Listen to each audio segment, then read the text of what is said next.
Hi, I'm Jason Debley, and tonight's review is not a whiskey, but a cognac.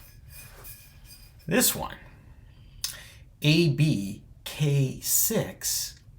Cognac, single estate cognac, obviously a product of France. Single estate, when we hear that, especially in wine, sometimes we can be impressed because that means all the grapes are sourced from one vineyard or one huge estate. Cognac typically is not sourced all of the grapes from one estate, but rather from various regions and to produce the final product.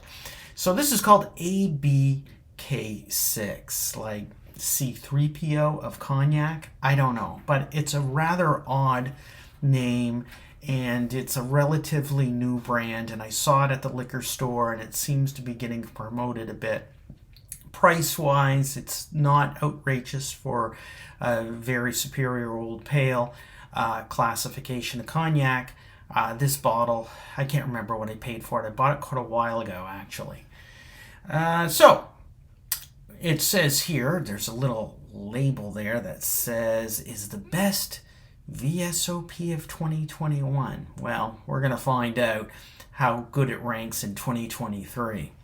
I'm going to get a glass here, Glencairn, and try the ABK6. I mean, like, what was marketing thinking when they named it that? Like, they should have named it, I don't know, after some French town other than Cognac. You know, like all Cognac comes from the Cognac region, but maybe they could have named it after the last name of the family, and that's the big producer, like the Baudelaire family.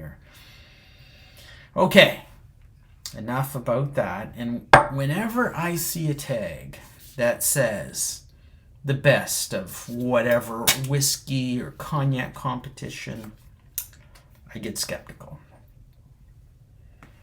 On the nose, what do we got here? Oranges. More oranges, orange blossoms, orange peel. Okay, not very original, but that's what I'm picking up. Maybe a bit of buttercup. The aromas coming out of this is not bad. On the palate,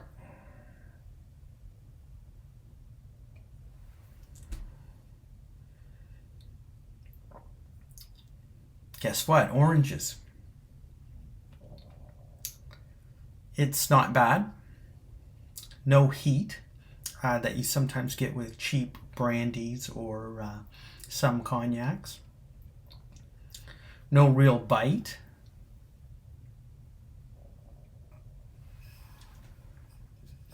Speaking of bite, I forgot to tell you the alcohol by volume on this.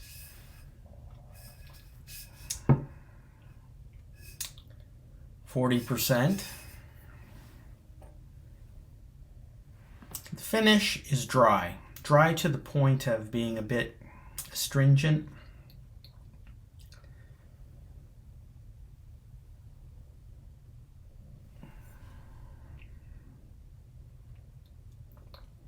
On the palate, it's kind of thin.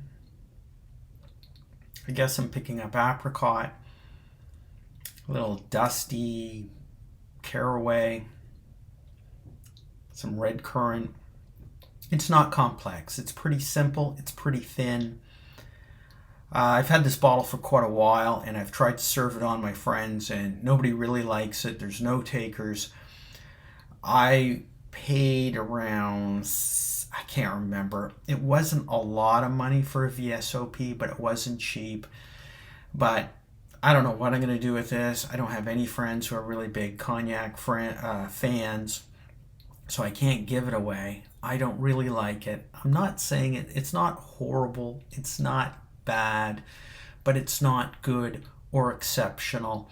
It is, like I've used in other whiskey reviews or cognac reviews, it lacks kind of a hook, a musical riff that brings you back for more. You come back for Day Tripper or Satisfaction, that guitar hook. Well, here there's no spirit hook that's bringing you back. I'm just sipping this and not really caring for it. And I am a cognac fan.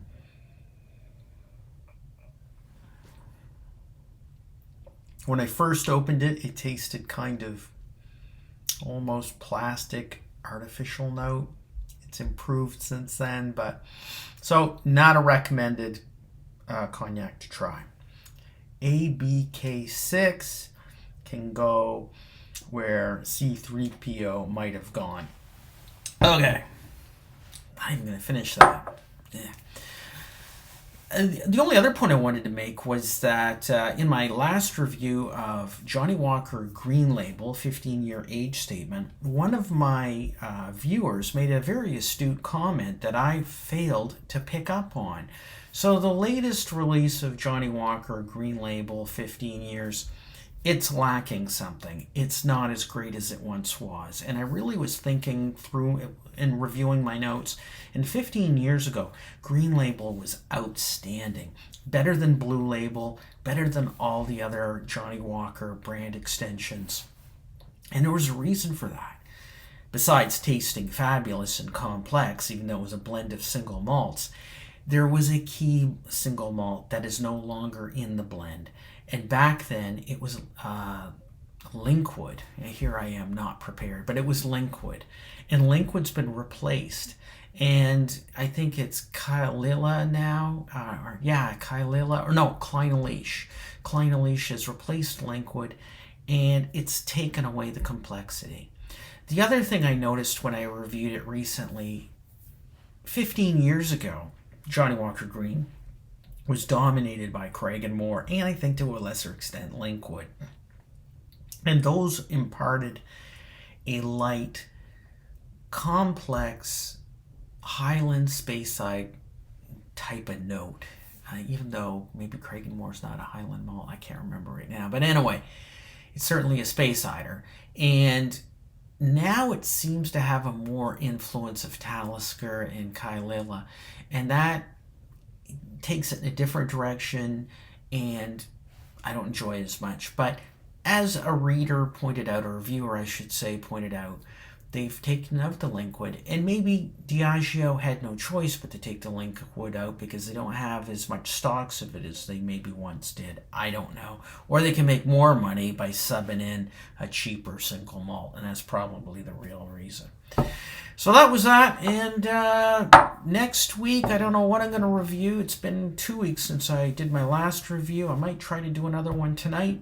I've got some Canadian whiskeys that came in. I'll try to review those, and that's where we're at. Hope everybody's doing well, and cheers, and see you soon.